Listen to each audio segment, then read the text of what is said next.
하나님의 말씀 제목을 다 함께 따라해 주시길 바랍니다. 그럼에도 불구하고, 그럼에도 불구하고. 저는 1974년도부터 쭉 여의도 순복음교회에 다녔습니다. 한 번도 그 이후로 여의도 순복음교회를 떠나본 적이 없는데, 그러다 보니까 특별히 초등학교 4학년 때는요, 제가 강동구 명일동에서 살았거든요. 근데 그때 이제 지성전이 처음으로 생긴 게 강동성전이에요. 그러니까 여의도 순복음교회에서 처음으로 지성전이 생긴 게 강동성전인데, 강동성전이 어떻게 지성전이 되었느냐? 아동지구역으로부터 시작이 됐어요. 아동분교로부터. 그러니까 저희 어머니가 그 아동 분교를 시작을 하신 분이에요. 그 어떻게 보면은 지성전을 처음 만드신 분이 저희 어머님이라고 얘기해도 될 정도로 분교로 시작이 됐는데, 여의도 순복음교회에서 성전을 사줬고, 그래서 지성전이 시작이 된 거죠. 그러다 보니까 강동성전에 계신 분들은 저를 다 알아요. 저희 아버지도 알고 저희 어머니도 알고. 왜냐하면 그 지성전의 역사니까요, 저희 가족이. 강동성전에 가면은 많은 분들이 저를 반겨주십니다. 너무너무 어렸을 때부터, 제가 초등학교 4학년 때부터 거기서 자라났기 때문에 초등학교, 그 다음에 중학교, 고등학교를 거기서 다 다녔으니까 그 교회에서 너무너무 이제 익숙한 분들이 너무너무 많아요. 그런데 제가 언제 그 교회를 떠났느냐? 1998년도에 강동성전을 제가 떠났어요. 왜냐하면 그때 여의도에 시험을 쳐서 들어왔거든요.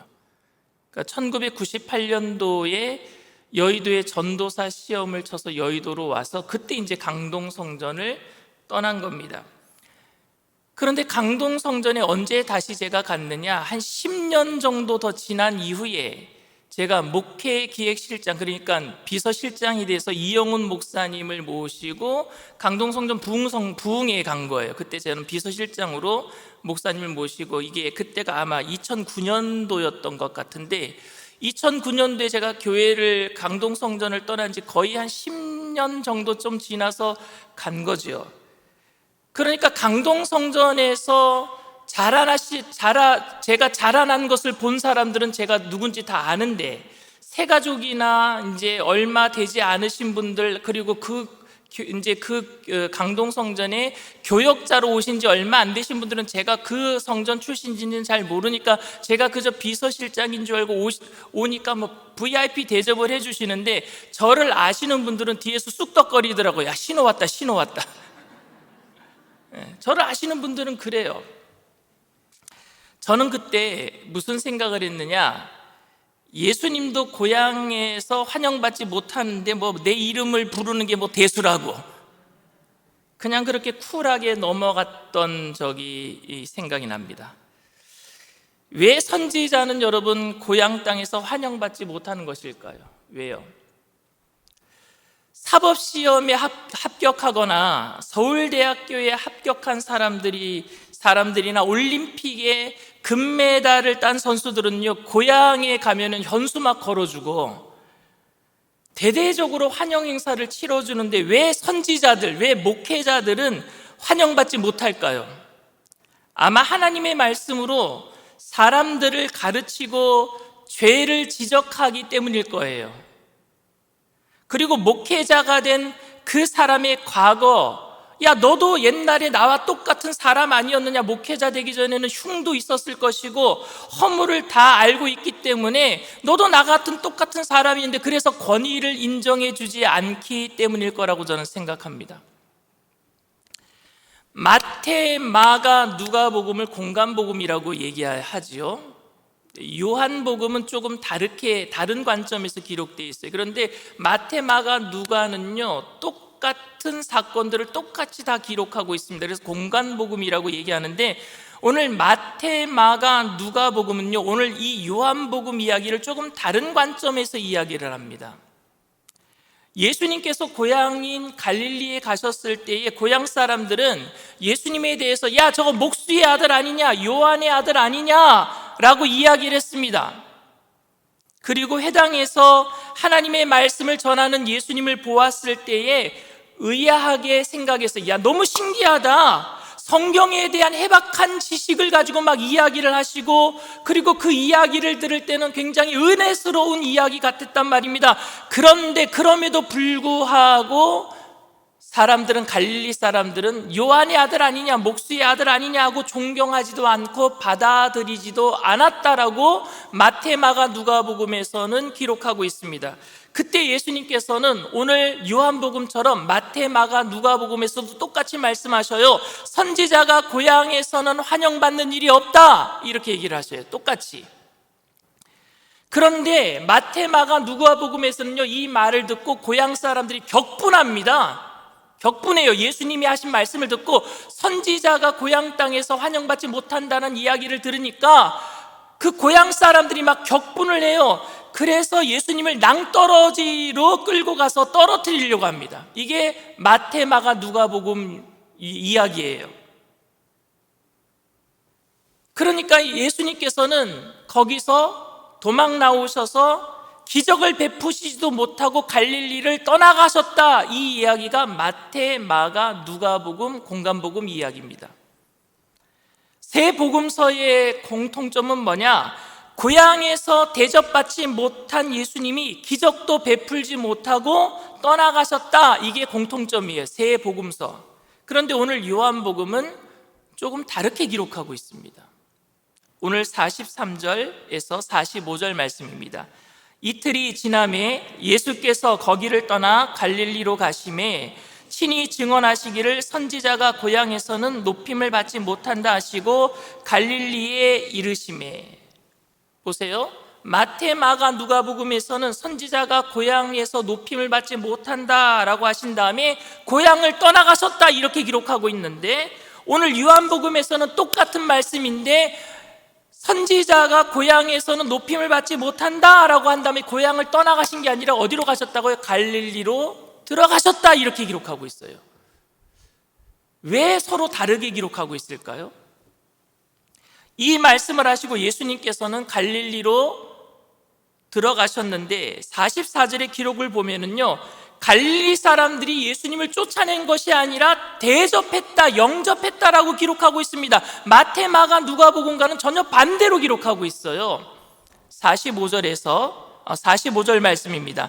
갈릴리에 이르심에 갈릴리인들이 그를 영접하니 이는 자기들도 명절에 갔다가 예수께서 명절 중 예루살렘에서 하신 모든 일을 보았음이더라.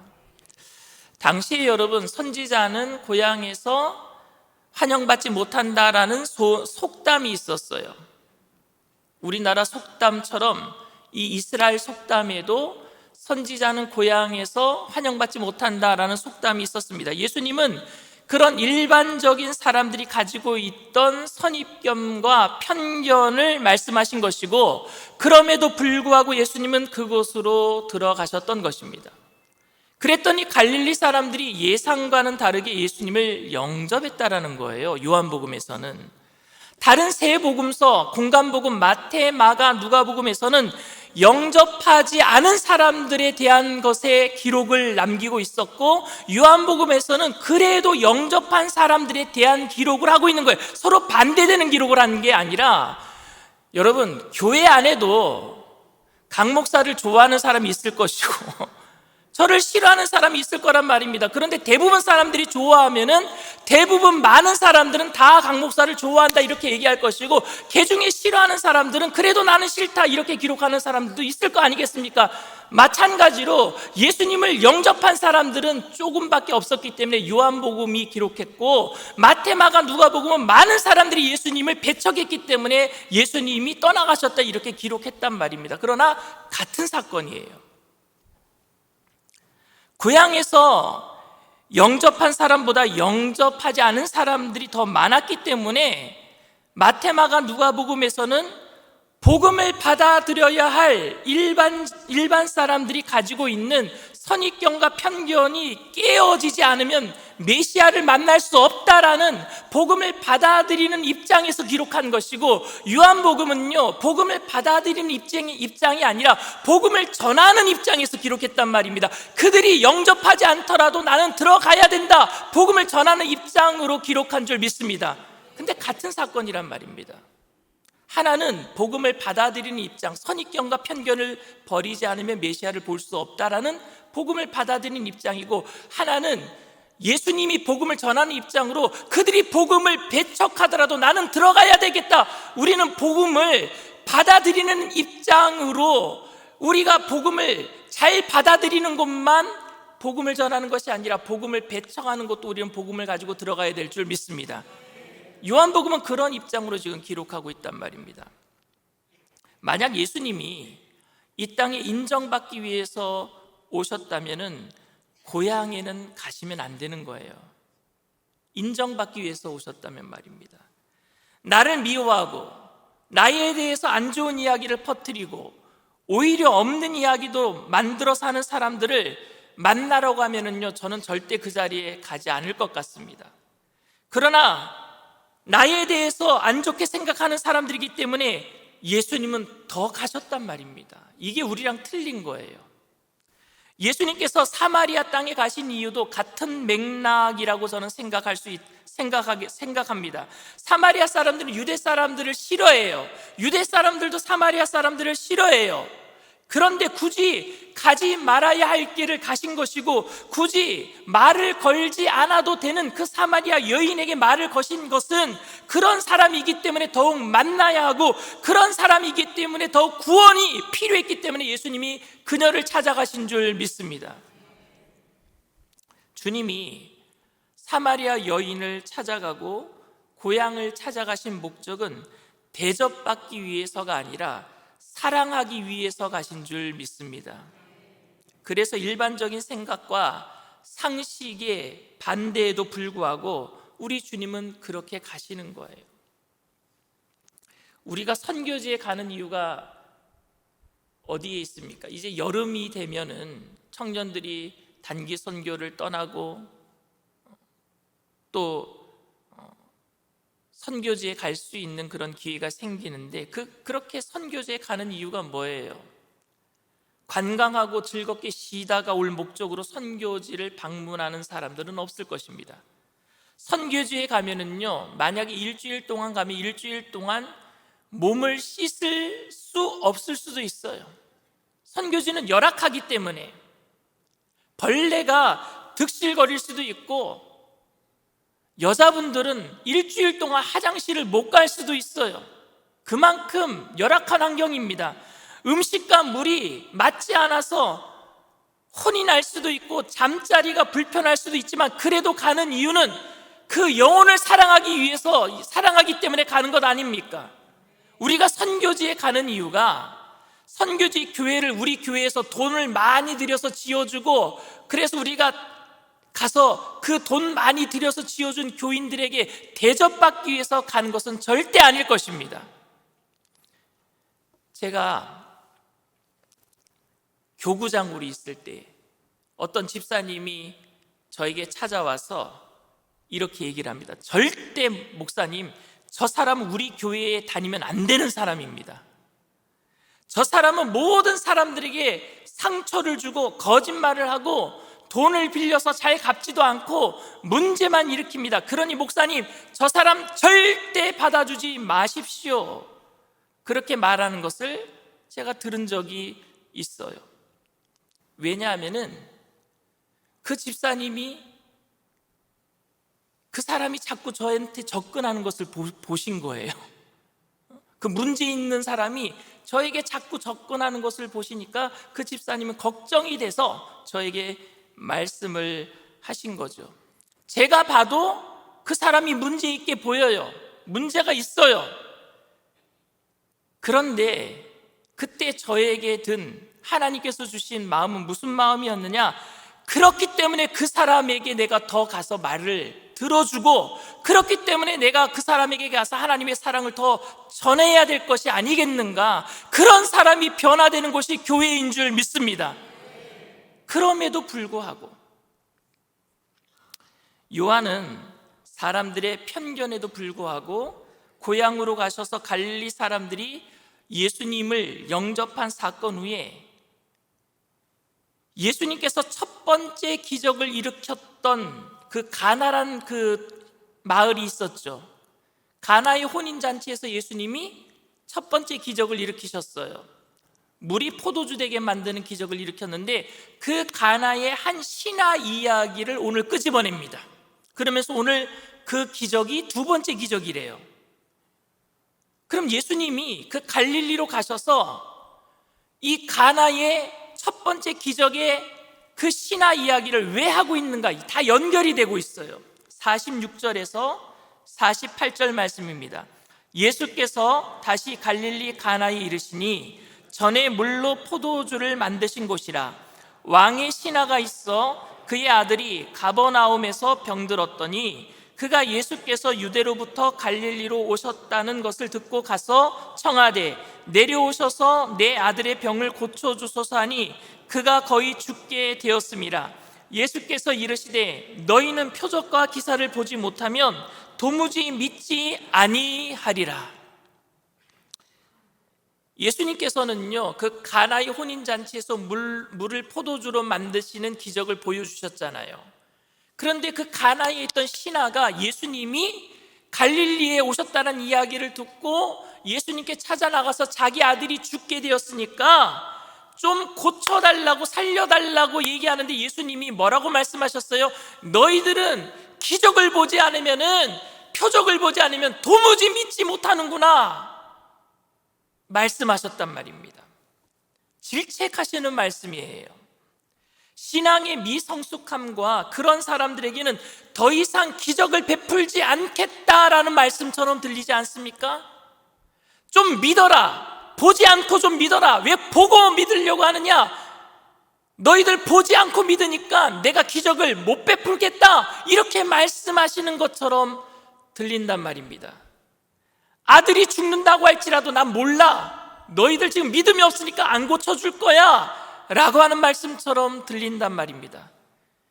그런데 신하는요, 제 아이가 죽기 전에 예수님 오셨으면 좋겠습니다 라고 얘기를 합니다. 49절에서 50절 말씀입니다. 신하가 이르되 주여 내 아이가 죽기 전에 내려오소서. 예수께서 이르시되 가라, 내 아들이 살아있다 하시니 그 사람이 예수께서 하신 말씀을 믿고 가더니. 예수님이 질책을 하셨는데 그러면 안 들어주실 것 같잖아요. 에이, 믿음이 없는 것들아, 너희들은 꼭 보고 믿어야 되느냐? 라고 말씀하신 다음에 난 네 아들 몰라 하고 떠나가셔야 되는데, 그런데 뭐라고 말씀하셨어요? 내 아들이 살아있다. 저는 이런 예수님의 모습을 보면은요, 저를 보는 것 같아요. 무슨 얘기냐면은요, 저희 사모님이랑 저희 아들 둘이 저한테 부탁할 때가 있어요.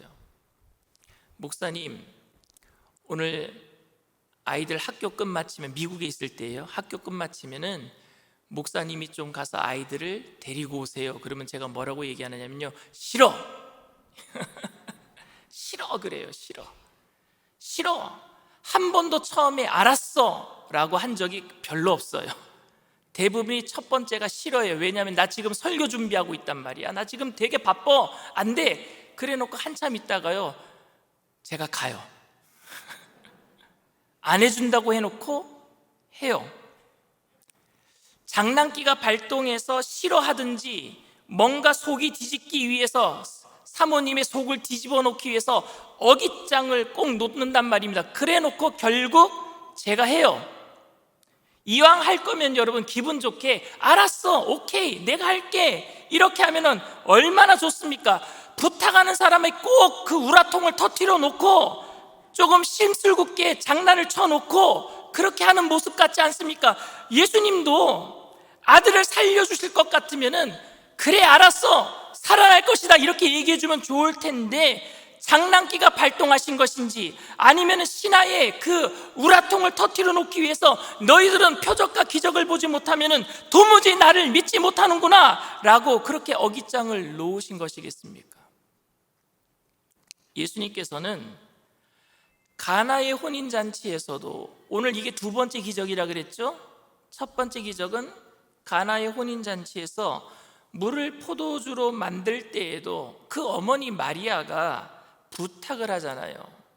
예수님께 이 집에 포도주가 떨어졌으니 어떻게 좀 해주세요 라고 얘기를 하면은 예수님이 네 알겠습니다 어머니, 그럼 얼마나 좋겠습니까? 근데 예수님이 뭐라 그랬었어요? 나와 무슨 상관이 있나이까 그랬잖아요. 나와 무슨 상관이 있나이까. 그러면은 안 들어주실 것처럼 말씀하신 거잖아요. 그래 놓고 기적을 베풀어 주셔요. 지금 상황과 똑같잖아요. 너희들은 기적을 안 보면 도무지 믿지 못하는구나. 그래 놓고 돌아서서 고쳐주셨어요. 예수님의 어머니가 이 집에 포도주가 다 떨어졌습니다. 그러니까 나와 무슨 상관이 있나이까. 그래 놓고 물을 포도주로 만들어 주십니다. 왜 그러시는 겁니까? 예수님 왜 그러시는 거예요? 예수님께서 선지자가 고향에서 환영을 받지 못하는 상황이 일반 사람들이 상식적으로 그렇게 생각하는 것처럼, 여러분 표적과 기사를 보지 못하면 사람들이 믿지 못하는 것도 일반적인 사람들의 상식이에요. 똑같은 거 아닙니까?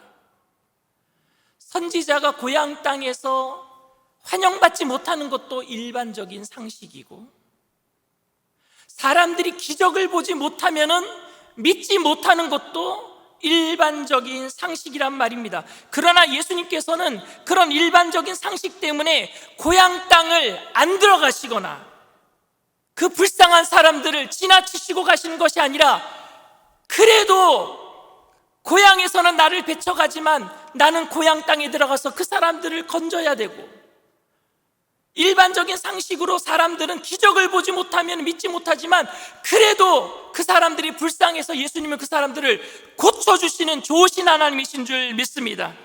왜냐하면 그들이 예수님을 배척해도, 그들이 기적을 보지 못하면 믿지 못하더라도 그들의 그 아픈 마음을 예수님은 보시기 때문에, 사랑하셨기 때문에 그럼에도 불구하고 찾아가셔서 기적을 베풀어 주신단 말입니다. 그래서 오늘 말씀 제목이 그럼에도 불구하고예요. 우리의 믿음이 없음에도 불구하고, 우리가 편견을 가지고 예수님을 배척해도 예수님은 우리에게 찾아오시는 줄 믿습니다.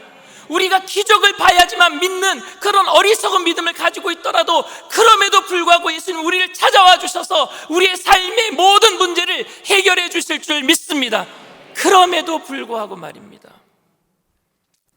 표적을 보지 못하면 도무지 믿지 못하는 사람들이 겪는 마음의 고통과 번민을 예수님께서는 불쌍히 여기시고, 보지 못하면 믿지 못하는 그 믿음에도 불구하고 예수님은 그 신하의 아들을 고쳐주셨습니다. 사람들은 인정받지 못하고 자신을 싫어하면은요, 피하고 싶어요. 그 사람을 만나기 싫어합니다. 나에게 잘못하는 사람이라면 더더욱 만나기 싫습니다. 나와는 전혀 다른 성격의 소유자거나 어울리지 못하는 사람이라면 우리 옆에 오는 것도 꺼리껴집니다. 안 왔으면 좋겠어요. 그런 사람은. 특히 범죄자와 전과자 같은 그런 사람들은요, 우리 곁에는 절대 얼씬도 안 했으면 좋겠어요. 그런데 우리는 그런 사람들을 미워서, 원수 같아서, 싫어서, 죄인이라서 멀리하지만 예수님은 그 사람이 죄인이기 때문에 더 가까이 하신단 말입니다. 사람들은 약자라서 무시하지만 예수님은 약자라서 더 감싸시는 줄 믿습니다. 우리 또한 예수님의 이 역설적인 사랑을 받은 장본인이에요. 우리들도 그럼에도 불구하고 그 사랑을 받은 장본인이란 말입니다. 우리부터 그런 사람들이었잖아요. 요한은 이 놀라운 사랑을 말하고 싶어서 고향에서 대접을 받지 못하셨지만 그럼에도 불구하고 갈릴리로 들어가셨다라고 말씀하고 있는 거예요. 그럼에도 불구하고. 사랑하는 성도 여러분, 세상 사람들이 버린 사람들을 교회도 버려서는 안 됩니다. 그 사람들이 교회에 피해를 주는 사람인 것을 저도 압니다. 세상에서 문제 일으키는 사람들이 교회 안에 들어와서 문제 안 일으키겠어요? 당연히 문제 일으키죠. 그러나 그런 사람들이 변화되기 힘든 사람이라는 것은 알지만 예수님은 그 사람을 품기를 원하고 계셔요. 그래서 오늘 요한복음을 통해서 그럼에도 불구하고 갈릴리로 가셨다라고 기록하고 있어요. 그럼에도 불구하고 사랑하며, 그럼에도 불구하고 헌신하며, 그럼에도 불구하고 예배드리는 일에 최선을 다하는 예수님을 닮아가는 저와 여러분들 다 되시기를 주님의 이름으로 축원을 드립니다.